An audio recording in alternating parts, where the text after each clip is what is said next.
नमस्कार सगळ्यांना. आज माझ्या 21 डेज सेल्फ चॅलेंजचा डे 1 आहे. हे कोणासाठी नाही तर स्वतःसाठी आहे. यात 21 दिवसांमध्ये फिटनेस, स्किन, डिसिप्लिन यांवरती मला काम करायचं आहे.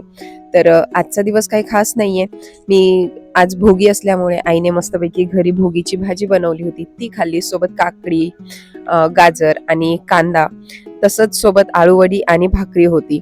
जेवण घरीच मस्त केलं. त्यानंतर मी पूर्ण दिवसभरात 3 लिटर पाणी हे घेणार होती. तर मी ते पाणी पिले आणि दिवसभरात मला 10,000 स्टेप्सचं कंप्लीट करायचं हे मी टार्गेट ठेवलं होतं. जास्त झालं तर 12,000 चालेल, पण कमीत कमी 10,000 स्टेप्स ह्या झाल्याच पाहिजे हे मी टार्गेट ठेवलं होतं. ते पण मी टार्गेट कंप्लीट केलं. हाचा डे 1 होता. सिम्पल, होममेड अँड हेल्दी होता.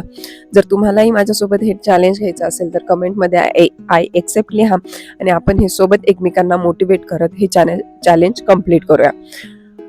चॅनलला जर अजून तुम्ही सबस्क्राईब केलं नसेल तर सबस्क्राईब करा, लाईक करा आणि उद्या भेटूया परत. बाय.